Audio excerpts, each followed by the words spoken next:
안녕하세요. 반갑습니다. 우리나라가 직면한 인구 문제 해법을 생각해 보는 중요한 자리에서 만나 뵙게 되었는데요. 저는 오늘 강의에서 우리보다 먼저 인구 문제를 겪고 있는 일본과의 비교를 통해서 한국의 인구 문제를 생각해 보겠습니다. 제 강의를 들으시면서 과연 대한민국은 인구 문제를 해결할 의지와 능력이 있는지 진지하게 고민해 주시기 바랍니다. 자, 그럼 시작하겠습니다. 먼저 한국과 일본의 인구 문제가 향후 어떻게 전개될 것인지를 살펴보겠습니다. 2023년도에 한일 양국의 인구 통계 기관에서 장래 인구 추계라고 하는 것을 발표를 했는데요. 그것을 통해서 2070년까지의 인구 변화를 살펴보겠습니다.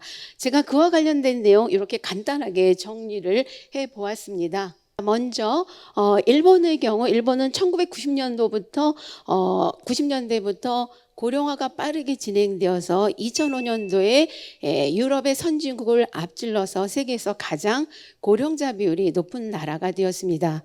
그리고 일본 인구는 2008년에 1억 2,808만 명을 정점으로 해서 인구가 감소했고요. 2023년도까지 373만 명 감소했습니다.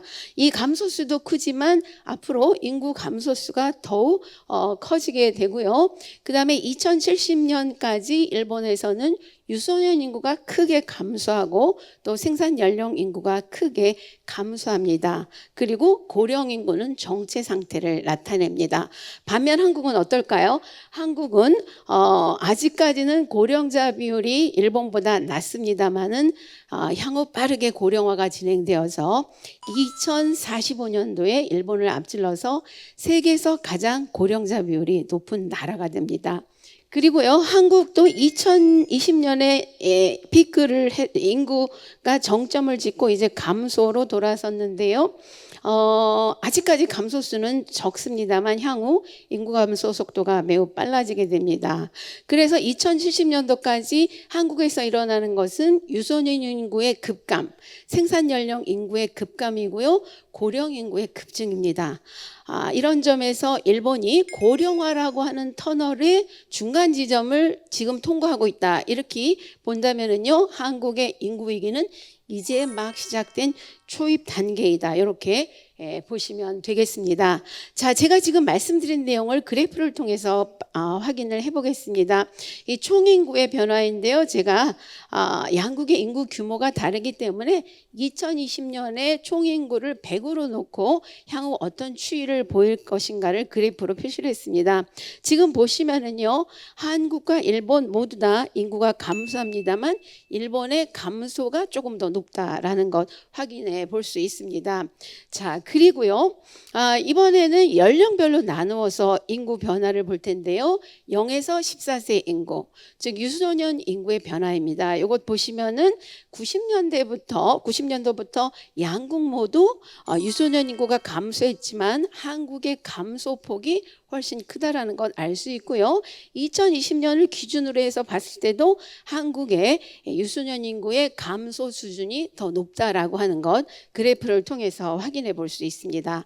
자, 그리고요, 이번에는 15세에서 64세 생산을 담당하는 생산 연령 인구의 변화인데요. 역시 마찬가지로 한국이 일본보다 감소 수준이 크다라고 하는 것을 알 수 있죠. 자, 그 다음에 고령 인구는 어떻습니까? 고령 인구는 일본은 90년대에 고령화가 빠르게 진행되어서 지금부터는 거의 정체 상태를 보이게 되고요. 반면에 우리나라는 지금부터 본격적으로 고령화가 빠르게 진행되어서 약 2.2배 수준으로 올라간다라고 보시면 됩니다. 그리고요, 이러한 연령별 인구 추이가 인구 구조의 변화를 가져오게 되는데요. 제가 지금 보여드리는 이것을 보시면 한국의 고령화가 빠르게 진행되면서 2070년도에 고령자 비율이 47.5%로 생산 연령 인구 비율보다 높다라는 것을 알 수 있습니다. 그리고 유소년 인구 비율도 6.4%로 굉장히 적다라는 것을 알 수 있고요. 일본도 마찬가지로 계속 고령화가 진행됩니다만 우리보다는 상당히 나은 수준이다라고 하는 것을 볼 수 있습니다. 이런 점에서 뭐 일본도 어려움이 있지만 한국이 더 큰 어려움을 겪게 된다라고 하는 것을 우리가 예상해 볼 수 있겠습니다. 자, 그렇다면요, 지금 살펴본 이러한 연령별 인구구조의 변화가 무엇을 의미하는지 조금 자세히 살펴보겠습니다. 자, 고령 인구의 급증이 초래하는 사태, 우리가 상식적으로 생각해 볼 수 있겠는데요. 우선 사회보장 비용이 크게 증가한다라고 하는 것을 생각해 볼 수 있습니다. 그리고요, 고령자 대상의 의료시설이라든지 요양시설에 대한 수요가 커지고 또 의료 인력, 또 돌봄 인력의 수요가 커져서 그야말로 국가적으로 감당하기 어려운 이런 상황이 벌어지게 된다, 이렇게 볼 수 있고요. 반면에 세금과 사회보장을 부담할 생산 연령 인구가 빠르게 감소하면서 사회보장 제도의 지속 가능성이 심각한 문제가 될 것이다, 이런 것을 우리가 생각해 볼 수 있습니다. 자, 그리고요, 생산 연령 인구의 급감이 초래하는 사태가 무엇이냐 생각해 볼 필요가 있겠는데요. 먼저 이 생산 능력이 크게 저하하면서 경제활동의 기반이 약화된다라고 볼 수 있죠. 그 다음에 구매력 있는 인구가 감소하는 것이기 때문에요, 소비 시장이 크게 축소될 수밖에 없습니다. 그리고요, 더 중요한 것은 청년 인구의 감소인데요. 도전적이고 창의적이며 새로운 지식과 기술을 빠르게 흡수하는 청년 인구의 감소는 과학기술 분야나 첨단 산업 분야에 인재를 공급하는 것에도 심각한 문제를 초래할 것이다, 이렇게 생각해 볼 수 있겠죠. 더 걱정이 되는 것은요, 한국에서 희망을 발견하지 못한 청년들이 해외로 대거 이탈하는 사례가 벌어질 수도 있다라고 하는 것입니다. 이렇게 된다면 그야말로 대한민국의 붕괴가 현실이 된다라고 하겠습니다. 자, 그리고요, 유소년 인구의 급감이 초래하는 사태에 대해서 생각해 보겠습니다. 우리나라에 결혼하지 않는 사람이 많아진다는 얘기고요. 유소년 인구가 빠르게 감소한다라고 하는 것은 결혼하지 않는 사람이 많아지고 또 결혼을 하더라도 무자녀, 한자녀 가정이 보편화된다라고 하는 것을 의미합니다. 그래서 극단적으로 어린이가 적은 것에 익숙한 사회가 탄생하게 되는 것인데요. 이런 사회에서는 어린이와 청소년에 대한 사회적 이해와 관용의 정도가 낮아지고요. 이런 아이들을 귀찮아하는 이런 사회가 됩니다. 그리고 이런 환경에서 자란 아이들은 위축되어서 도전정신과 창의성을 갖기 어려워진다, 이렇게 상상해 볼 수 있겠습니다. 자, 사태가 여기까지 진행이 되면요, 우리 사회에는 현실에 대한 체념이 굉장히 커질 것이고요, 미래에 대한 불안과 공포가 사회를 지배하게 될 것이다, 이렇게 볼 수 있습니다. 이런 사회는 현재 안고 있는 문제만으로도 너무나 버거워서 현재만 보고 미래를 내다보지 못하고 또 변화와 혁신을 통해서 성장과 발전으로 가는 길을 차단하는 사회다라고도 볼 수 있습니다. 그래서 우리가 발딛고 있는 사회의 근간이 무너지고 있지만 이것을 해결할 수 있는 국가적 능력, 국가적 자원은 크게 훼손된 사회이다라고 볼 수 있습니다. 자, 이렇게 해서 제가 말씀을 드렸는데요, 굉장히 좀 암울한 전망이지요. 그래서 너무 제가 사태를 너무 비관적으로 얘기하는 건 아니냐, 뭐 이렇게 생각하실 수도 있겠습니다만 결코 낙관할 수 없는 미래가 우리를 기다리고 있다라고 볼 수 있겠습니다. 자, 이랬을 때 우리가 해야 될 일이 무엇인가 하면은요, 결국 2100년을 내다보는 시각으로 인구 비전과 종합 전략을 수립하는 것이다, 이렇게 말씀드리고 싶습니다. 절반 이하로 줄어든 인구 규모와 극단적으로 고령화가 진행된 인구 구조를 견뎌내면서 국가의 존립을 꾀할 수 있는 인구 비전을 제시하고 종합 전략을 수립해야 된다라고 말씀드릴 수 있습니다. 그러한 인구 전략, 종합 전략에 어떤 내용을 담아야 하냐면은요, 폭증하는 사회보장 비용을 우리 사회가 어떻게 감당할 것인지에 방안이 들어가야 되겠고요. 또 축소된 우리의 생산 능력을 어떻게 유지하고 또 성장 동력을 만들어낼 것인지에 대한 고민이 들어가야 됩니다. 그리고 다음 시대를 이끌어 나갈 어린이, 청소년, 청년의 육성 방안이 수립되어야 하고요. 보다 근본적인 해결책이라고 할 수 있는 출산율을 높이는 방안을 고민해야 됩니다. 그리고 여기에 대해서 국민의 지지와 협력을 얻어서 우리의 국가 시스템을 근본적으로 바꿔나가는 개혁이 필요하다라고 하겠습니다. 사실 쉽지 않은 얘기인데요. 이런 과제에 우리가 직면해 있다 이렇게 생각을 해주시면 좋겠습니다. 자, 그랬을 때요, 과연 우리는 어떻게 해야 되는지 이제 좀 더 구체적인 문제로 들어가 보겠습니다. 먼저 우리가 직면하고 있는 인구 문제, 그리고 앞으로 우리에게 닥칠 인구 문제의 근본적인 원인과 해법에 대해서 생각해 보겠습니다. 자, 우리가 안고 있는 인구 문제의 근본 원인은 출산율이 하락한 것인데요. 이 출산율 하락이라고 해도 크게 두 가지 단계로 나누어서 생각해 볼 수가 있겠습니다. 지금 보시는 그래프가요, 한일 양국의 출산율의 장기 추이입니다. 일본은 1947년부터 제가 제시를 했고요. 한국은 1970년부터 제시했는데 우리나라 통계청에서 공식적으로 발표하고 있는 합계 출산율 통계가 1970년부터 있기 때문에 이렇게 제시를 했습니다. 먼저 여기서 보시면은요, 크게 두 가지를 주목해 볼 수 있는데 이 앞부분에 출산율 하락입니다. 출산율이 상당히 높은 수준에서 빠르게 하락하고 있죠. 양국 모두 비슷한 모양인데요. 이것은 다산에서 소산으로의 출생력 전환이라고 볼 수 있습니다. 그래서 한 여성이 4명, 5명, 6명의 아이를 낳는 다산의 시대에서 2명 정도의 아이를 낳는 소산의 시대로 빠르게 전환했다. 출생력 전환을 이루었다라고 볼 수 있습니다. 그래서 이것은 산업화를 겪은 대다수 국가에서 나타나는 보편적인 현상인데요. 산업화가 빨랐던 유럽에서 먼저 출생력 전환이 일어났고 그 다음에 일본에서 일어났고 그 뒤를 이어서 한국 또 동아시아 국가에서 일어났다라고 보시면 되겠습니다. 그리고 제가 이 그래프에서 표현하지 못한 것이요, 일본의 경우는 1940년에 합계 출산율이 4.7, 4.1 정도로 사명대를 나타내고 있는데 반해서요, 우리나라는 1960년에 합계 출산율이 6명이었습니다. 그래서 일본과 한국을 비교해 볼 때 한국이 더 훨씬 단기간에 높은 출산율에서 낮은 출산율로 떨어졌다라고 볼 수도 있습니다. 출생력 전환이 단기간에 더욱 급격하게 일어났다라고 볼 수 있는 것이지요.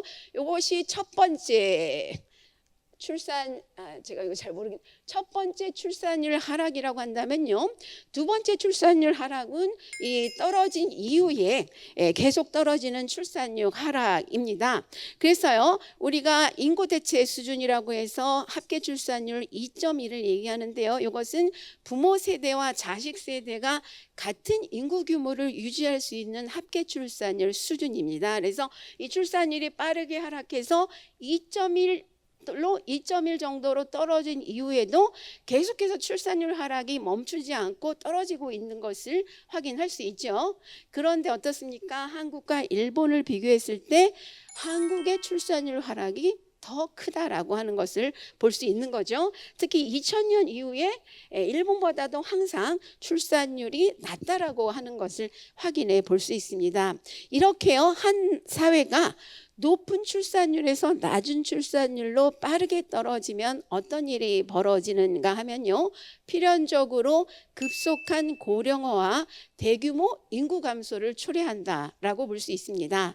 왜 그러냐면은 이 높은 출산율을 나타냈던 시기에 대규모 인구 집단이 탄생한 것이고요. 그 사람들이 65세 이상 고령자가 되면 고령 인구의 절대수를 크게 늘리게 됩니다. 그리고 고령 인구의 비율도 높이게 되는 것이죠. 그리고 이분들이 사망에 이르는 시점에서는 대규모 사망수가 발생해서 인구의 자연 감소가 일어나게 됩니다. 자, 이렇게 볼 수 있고요.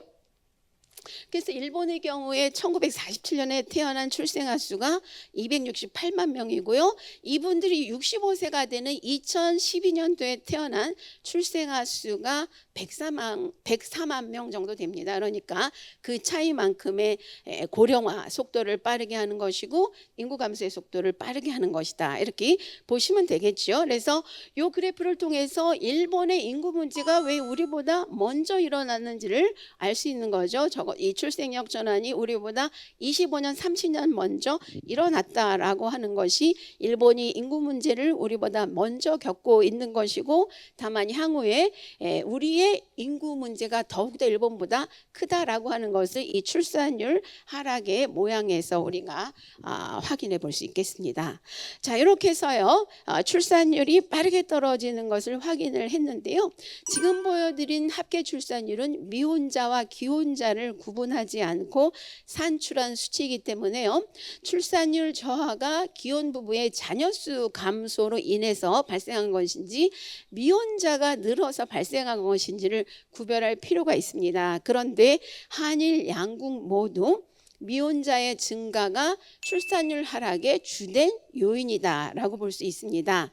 그런데요, 이런 미혼화 현상이 먼저 일어난 것도 일본인데 우리의 미혼화 속도가 더욱 빠르다라고 하는 점에 주목해 볼 필요가 있습니다. 자, 그렇다면 왜 한국의 젊은이가 한국에서 왜 이렇게 결혼하지 않는 젊은이가 빠르게 늘어나고 있는가? 그 원인을 생각해 볼 필요가 있겠는데요. 저는 그것을 일본보다 열악한 한국 청년 세대의 경제 기반에서 찾고 싶습니다. 그래서 제가 몇 가지 데이터를 가지고 왔습니다만, 먼저 대기업 일자리가 한국이 더 적다라고 하는 것이지요. 그래서 1000명 이상 대기업 사원의 비율이 2017년의 경우에 한국은 9.5%인데 일본은 21.0%. 입니다. 일본도 미국이나 독일과 비교하면 이 대기업 일자리의 비율이 적은 편인데요. 한국은 그것보다도 더 적다라고 하는 점에 주목할 필요가 있겠습니다. 그리고 기업 규모별 임금 격차도 한국이 더 심하고요. 그렇기 때문에 한국의 젊은이들은 대기업이라는 좁은 문을 통과하기 위해서 굉장히 대학 입시 때부터 치열한 경쟁을 할 수밖에 없는 이런 상황이다라고 볼 수 있겠습니다. 그리고 제가 더 강조하고 싶은 것은요, 비정규직 비율인데요. 비정규직 비율 제가 2023년도를 가지고 와봤습니다. 비정규직이라고 하는 것은 그야말로 임금 수준도 낮고 또 고용이 보장되지 않는 불안정한 그런 노동자인데요. 한국 남성의 경우 여기 보시면은 한국 남성의 경우 전 연령대에서 일본 남성보다 비정규직 비율이 높다라고 하는 것을 알 수 있습니다. 그렇죠. 특히 30대, 40대 한창 현역으로 일해야 될 나이에 거의 20%에 육박하는 남성 비정규직이 있다라고 하는 것에 주목을 해주셨으면 좋겠습니다. 반면 여성의 경우에는 반대인데요. 여성의 경우에는 일본의 비정규직 비율이 한국보다 높습니다. 이것은 일본의 기혼 여성들이 육아가 끝나고 재취업할 때 파트타임 노동자로 참여하는 비율이 높기 때문에 나타난 것인데요. 어쨌든 비정규직 여성의 경우도 미혼이든 기혼이든 남성 비정규직보다도 더 낮은 임금으로 상당히 어려운 처지에 있다, 이렇게 생각을 해주시면 좋겠습니다. 자, 이렇게 비정규직을 양산하는 한국 사회에서 그 저출산 운운하는 것이 사실은 굉장히 무책임한 것이다 라고 볼 수 있습니다. 자, 비정규직은 혼자만의 생계를 책임지기도 어렵고 또 미래에 대한 불안으로 결혼하기 어려운데요. 이런 문제를 우리가 관가하고 있다라고 생각이 듭니다. 그래서 제가 이거 일본 남성 여성의 정규직과 비정규직의 미혼율을 가지고 봤는데요. 이것은 일본의 국세조사입니다. 그래서 5년마다 실시되는 인구 센서스이고요. 일본에 거주하는 모든 사람을 대상으로 한 전수조사입니다. 자, 이것을 보시면은 여기서 미혼율이라고 하는 것은 해당 연령대의 사람 중에서 미혼자가 몇 프로인가 그 비율을 나타낸 것인데 보시면 어떻습니까? 연령이 높아지면서 미혼율이 당연히 줄어들고 있습니다만은 남성 정규직과 비정규직을 구분해 보시면 남성 비정규직의 경우에 30대, 40대에도 미혼율이 상당히 높다라는 것을 알 수 있죠. 그 다음에 여기 생애 미혼율 봐주시면 좋겠는데요. 생애 미혼율이라고 하는 것은 50세 시점에서 지금까지 한 번도 결혼하지 않은 사람의 비율입니다. 그 비율이 정규직 남성의 경우에는 19.5%인데 비정규직 남성의 경우는 무려 60.3%이다 라고 하는 것을 볼 수 있죠. 그야말로 냉혹한 현실이 이러한 비율에 그대로 나타나 있습니다. 반면 여성의 경우는요, 정규직 여성의 미혼율이 더 높습니다. 나이가 들어도 마찬가지고요. 결국 그것은 무엇을 의미하느냐 하면은 여성의 경우에 일과 가정을 양립하기 어려워서 결혼에 소극적이다라고 하는 것을 보여줍니다. 자, 아무튼 이런 것을 봤을 때요, 결국 요 지금 보신 것은 일본의 경우이고요. 한국에도 이와 비슷한 분석이 있습니다.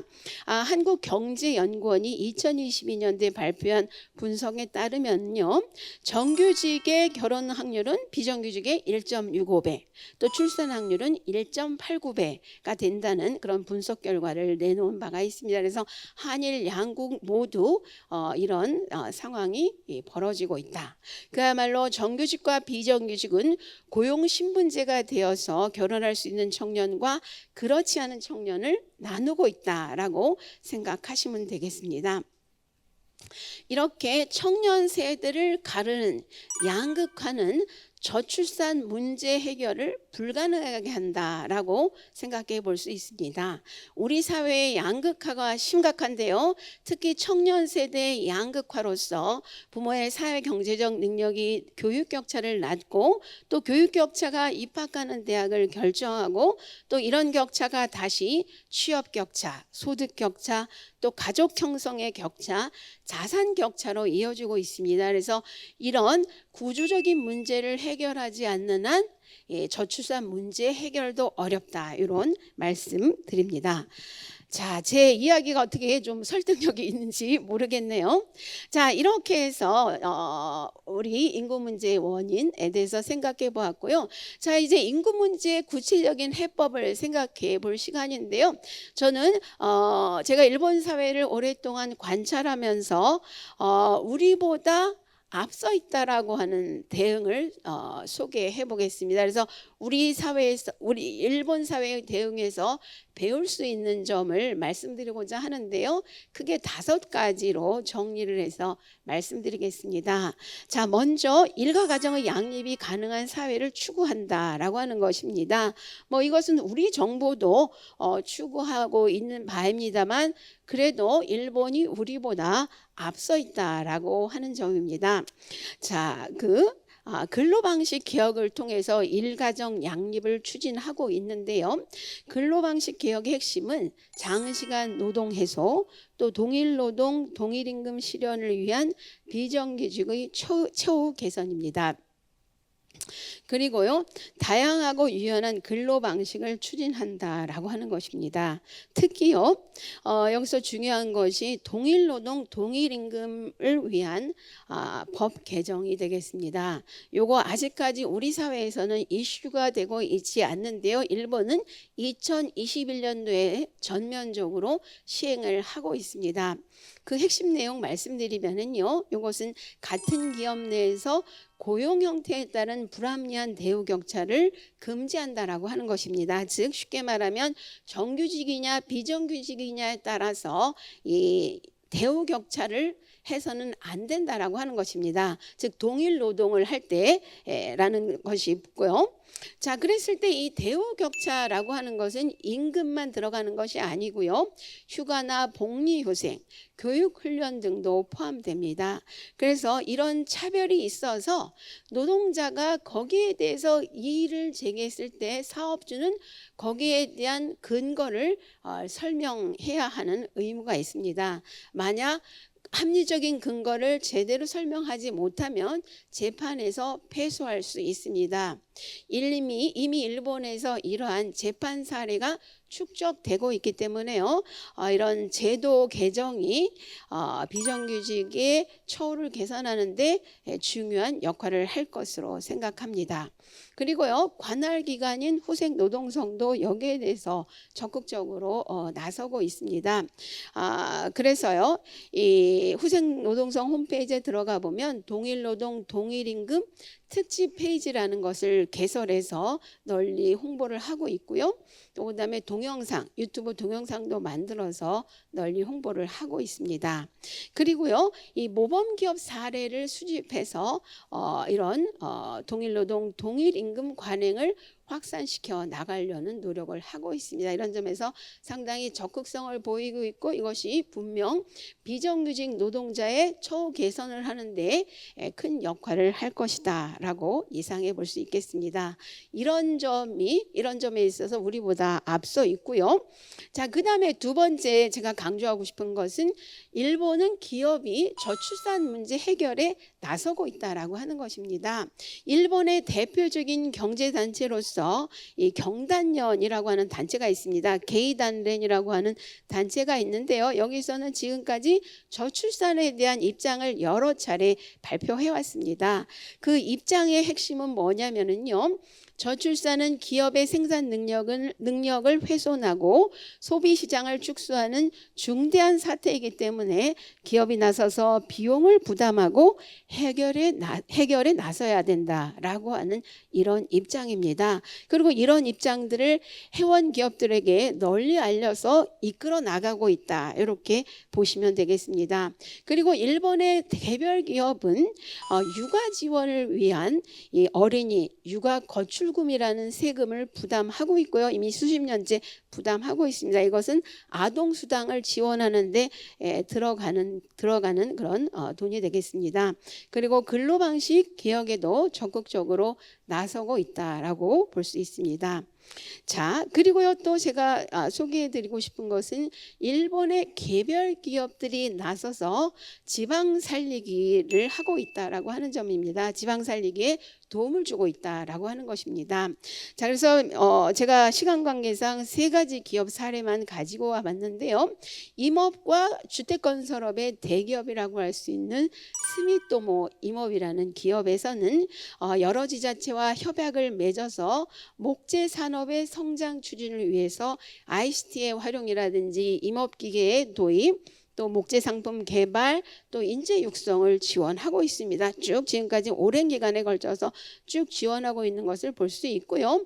또 인쇄업의 대기업으로서 도판이라고 하는 기업이 있는데요. 여기서는 자사가 가지고 있는 문화재의 디지털 아카이브 기술을 활용해서 지역 문화재의 디지털 콘텐츠화와 활용을 지원하고 있습니다. 자, 그리고요, 건설기계, 농기계의 대기업이라고 할 수 있는 코마츠 제작소에서는요, 이 지자체 또 그리고 그 지역 농민들과 협약을 맺어서 농업 코스트 삭감, 또 생산성 향상, 농기계 실증 실험, 또 농업인재 육성을 지원하고 있습니다. 이 밖에도 수백 개의 사례가 있는데요. 이렇게 대기업이 나서서 지방 살리기에 도움을 주고 있다라고 하는 것이 우리와는 조금 다른 상황이다. 이렇게 말씀드리겠습니다. 자, 그 다음에 세 번째로 제가 강조하고 싶은 것은요, 일본 정부와 또 경단련 같은 경제단체에서 청년의 안정적 경제 기반의 중요성을 인식하고 있다라고 하는 것입니다. 여기서 인식이라고 제가 표현을 한 것은 아직까지 구체적인 정책으로 실현되지 못하고 있기 때문인데요. 사실 청년의 안정적 경제 기반을 마련한다는 것이 쉬운 일은 아닙니다. 이것이 정책으로 실현되기가 어려운데요. 어쨌든 이런 인식의 전환이 일어나서 새로운 방향을 제시하고 있다라고 하는 점에서 강조하고 싶습니다. 아직까지 우리는 여기에 좀 못 미치고 있다라고 할까요? 이런 점에서 제가 이것을 가지고 와봤습니다. 그래서요, 일본의 기시다 정부가 2023년도에 어린이 미래 전략 방침이라고 하는 것을 발표를 했는데, 이것은 기시다 정부가 내세웠던 2차원의 저출산 정책의 핵심을 제시한 것입니다. 거기 보면은 어떻게 표현이 되어 있냐면요, 청년, 육아 세대의 경제 불안이 저출산의 원인이다. 따라서 이들의 소득을 올리지 않는 한 출산율 반등은 어렵다라고 하는 인식을 명확히 제시하고 있습니다. 그래서 낮은 임금과 고용 불안으로 장래를 전망할 수 없는 청년의 문제를 해결하기 위해서는 동일노동, 동일임금의 철저, 또 비정규직의 정규직화가 필요하다. 이런 인식을 제시하고 있습니다. 상당히 놀라운 것이고, 동일노동, 동일임금은 이미 법 시행을 하고 있다. 제가 말씀드렸습니다. 자, 이것이 일본 정부가 가지고 있는 인식인 것이고요. 그래서 아직 여기까지 정책으로 마련하지는 못했습니다만, 기시다 정부는 이 육아 세대에 도움을 주기 위해서 아동수당을 확충하는 안을 성립시켜서 2024년 10월부터 전면 시행하게 됩니다. 그 핵심적인 내용은 아동수당의 액수를 높이는 것이고요. 그 대상을 고교생까지 지급하는 것입니다. 이럼으로써 유럽의 스웨덴 수준으로 아동수당을 올렸다라고도 볼 수 있고요. 이랬을 때 거기에 필요한 재원의 일부를 전 국민들이 담당하도록 이렇게 법을 성립시켰습니다. 그래서 전 국민이 아동의 육성을 지원한다라고 하는 차원에서 이런 조치를 취한 것인데요. 의료보험에 얹어서 매달 500엔 정도를 납부하는 것으로 이렇게 그 재원의 일부를 마련했습니다. 그래서 사실상의 증세 조치를 취한 것이고요. 그래서 일본 정부가 어쨌든 상당히 발빠르게 이러한 정책을 해 나가고 있다라고 하는 점에 주목할 필요가 있습니다. 그리고 경단련에서도요, 2023년도에 어린이 육아 정책 강화에 대한 입장이라고 하는 문서를 발표했습니다. 여기에서 기업의 대응 과제로 청년 세대가 결혼해서 아이를 낳을 수 있는 소득 수준의 실현을 강조하고 있습니다. 그리고 이것을 위해서는 질 높은 고용 창출과 구조적 임금이 꼭 필요하다라고 하는 인식을 제시를 하고 있고요. 구체적으로 청년층에 대한 임금 인상에 중점 배분이 필요하다. 이런 이야기까지 하고 있습니다. 그리고 비정규직의 정규직화, 또 그리고 젊은이의 커리어 형성을 지원하는 것, 이런 이야기를 하고 있습니다. 그래서 상당히 우리보다 이미 앞서 있다. 청년 문제 해결에 있어서 우리보다 앞서 있다라고 생각을 하시면 좋겠습니다. 자, 이것이 세 번째이고, 제가 네 번째 강조하고 싶은 것은 이것입니다. 일본에서는 청년이 변화의 흐름을 만들고 있다라고 하는 것입니다. 이것도 사실 우리 사회와는 좀 대조적이라고 볼 수가 있겠는데요. 최근 일본에는 이 젊은이들이 이 인구 감소 고령화로 자기가 태어난 고향이 소멸과 쇠퇴의 위기에 처해 있는 것을 더 이상 볼 수 없다 라고 생각을 해서 지역에 돌아와서 활동하는 젊은이들이 늘어나고 있습니다. 그리고요, 전혀 연고가 없는 곳에 내려가서 지역재생 활동을 하는 젊은이들이 늘고 있습니다.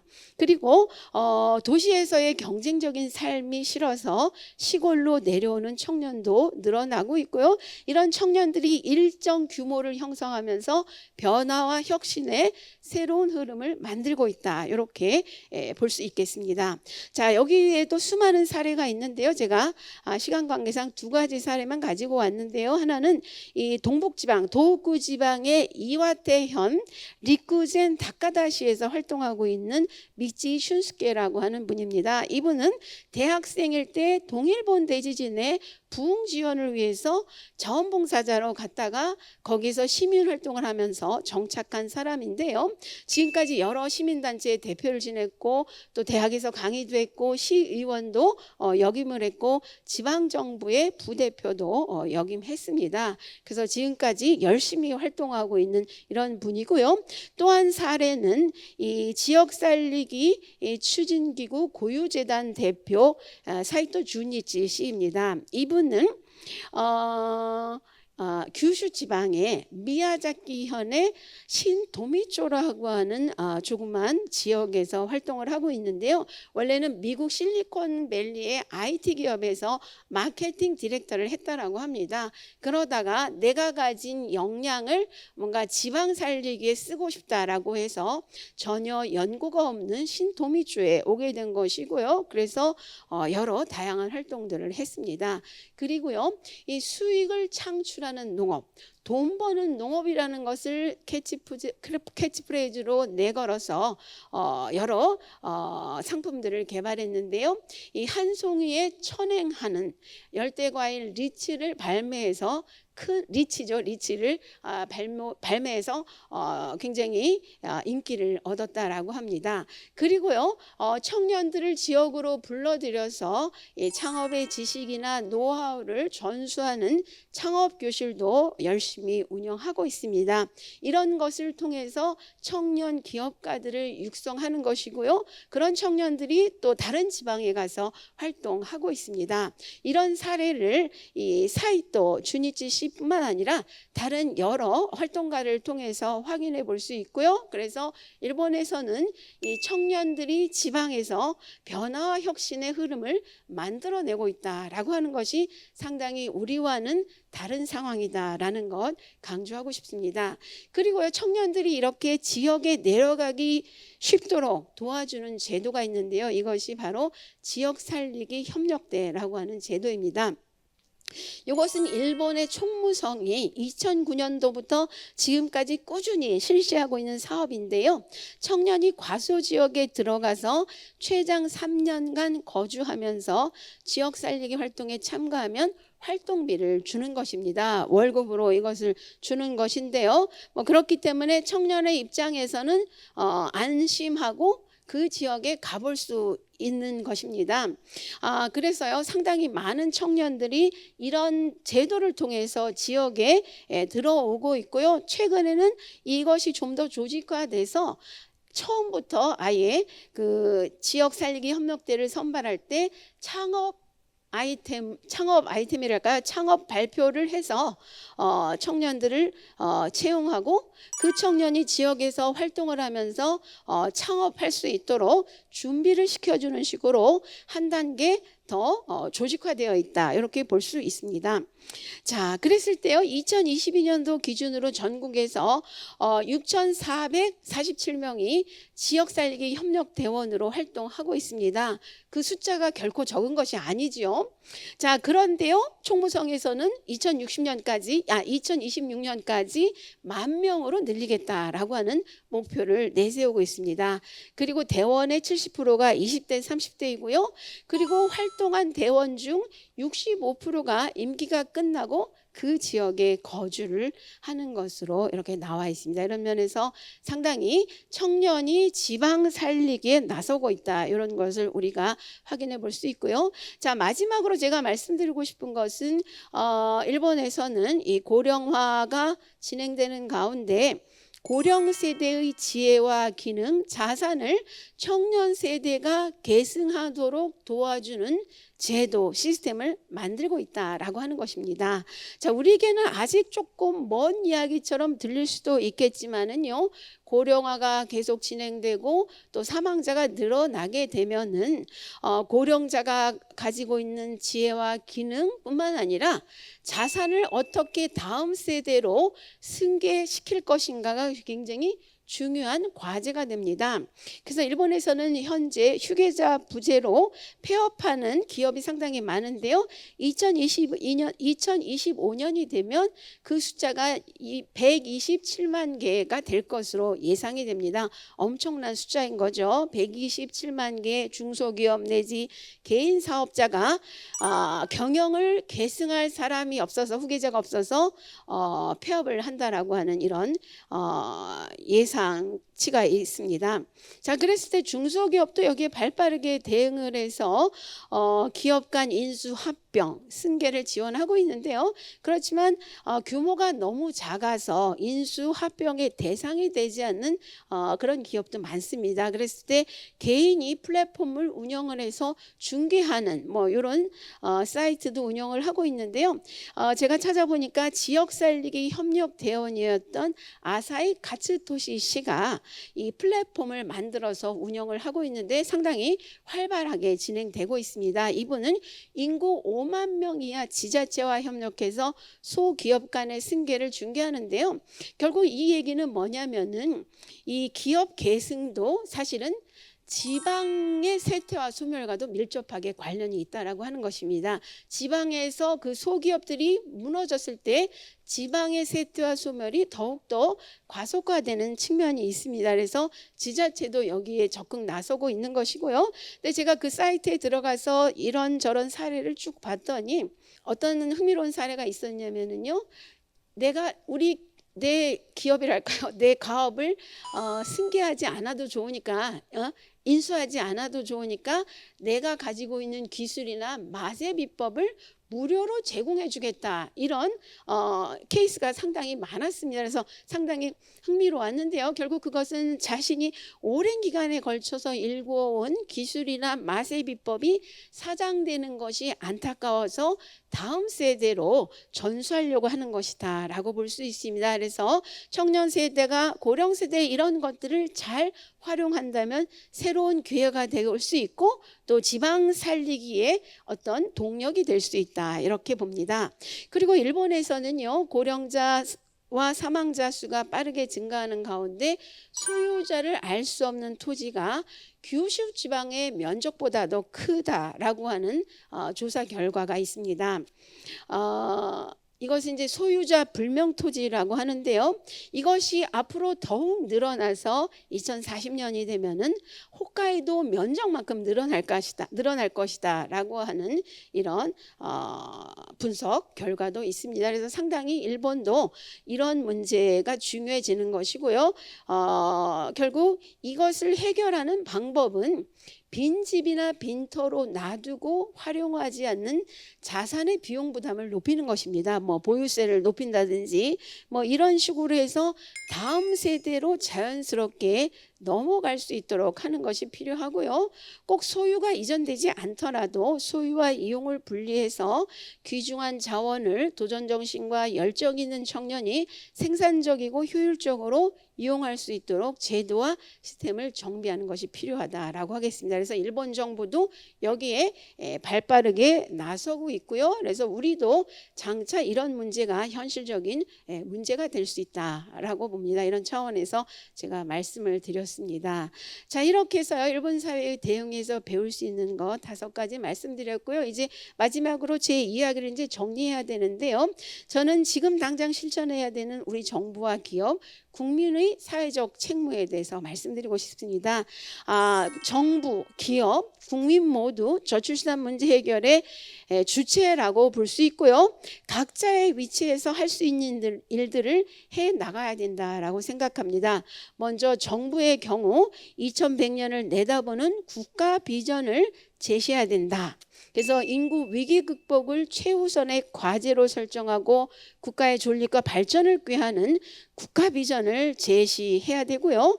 여기에는 반드시 어린이와 청소년 육성이 모든 국민의 사회적 책무임을 집어넣어서 인구 정책의 기본 원칙으로 확립해야 합니다. 그리고 지속적인 추진을 해 나갈 필요가 있습니다. 그리고요, 사회 전 영역에 걸친 철저한 개혁을 통해서 선진적인 국가 시스템을 만들어 가야 되는데요. 선진 국가라고 하는 것은 한 사람 한 사람의 가치가 존중되고 누구도 뒤처지지 않고 누구도 주눅들지 않고 행복한 삶을 누릴 수 있도록 하는 국가를 만들어 나가는 것입니다. 자, 이것이 우리가 나가야 될 국가의 방향이라고 생각을 하고요. 그 다음에 지금 말씀드린 것이 중장기적인 과제라고 한다면 좀 더 시급한 과제로서 청년이 미래에 대한 전망을 가지고 인생을 설계할 수 있도록 지원 정책을 짜야 한다라고 하는 말씀 드리고 싶습니다. 이미 정부가 청년 지원 정책을 열심히 하고 있습니다만은 좀 더 단순화하고 체계화하고 해서 청년들이 그야말로 지원을 실감할 수 있도록 만들어야 합니다. 그래서 청년이 가족을 형성해서 안정적으로 살 수 있도록 체계적이고 파격적이고 또 예측 가능성을 가진 지원책을 꾸준히 실시할 필요가 있다, 이런 말씀드립니다. 정권에 상관없이 이것이 하나의 원칙이 되어서 꾸준히 실시될 때, 시행될 때 청년들도 안심하고 자신의 인생을 설계하면서 뭔가 변화의 흐름을 만들어갈 수 있다, 이런 말씀드립니다. 그리고요, 이 비용 부담에 대해서 정부는 강력한 리더십을 가지고 국민을 설득하고 지지와 협력을 이끌어낼 필요가 있다, 이런 말씀드리고요. 자, 기업에 대해서는요, 기업이 저출산 문제 해결을 위한 부담을 적극 수용해달라라는 이런 주문하고 싶습니다. 제가 아까 개인단된 말씀드렸고요. 그래서 결국 청년 세대 없이 기업이 혁신 능력을 발휘하는 것은 매우 어렵다라고 볼 수 있고요. 또 첨단 산업으로의 진출도 불가능하다라고 볼 수 있습니다. 그래서 기업이 대국적인 시각을 가지고서 이 문제에 나서달라라는 말씀을 드리고 싶은데요.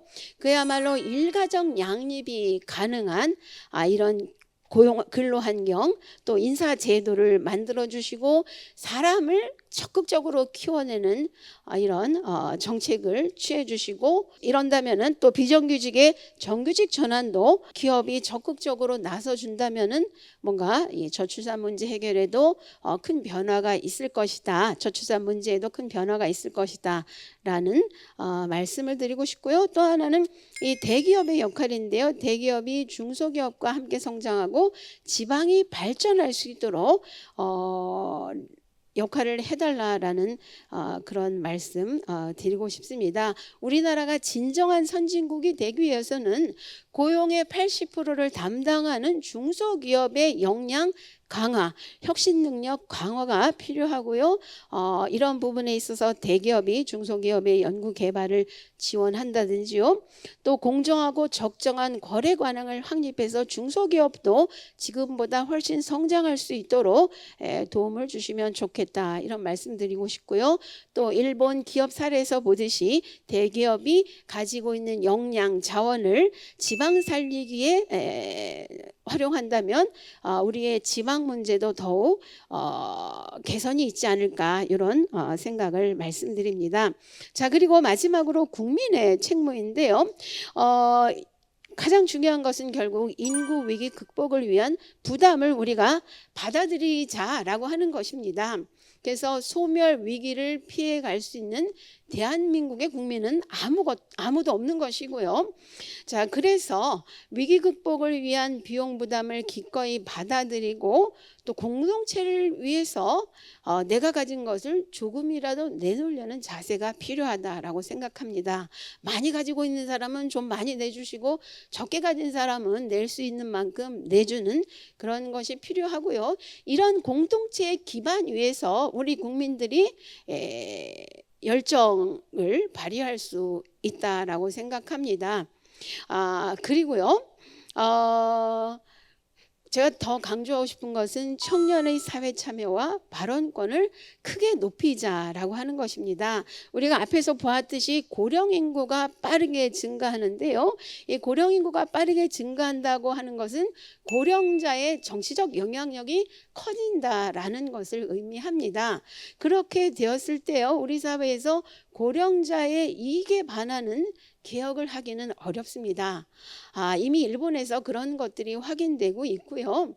자, 그랬을 때 우리 사회의 혁신 능력은 더욱 떨어지고 정체될 수밖에 없다라고 하겠습니다. 이런 점에서 청년이 문제 해결의 주체로 나설 수 있도록 공적 의사 결정 과정에 참여를 보장할 필요가 있다, 이런 말씀드리고 싶고요.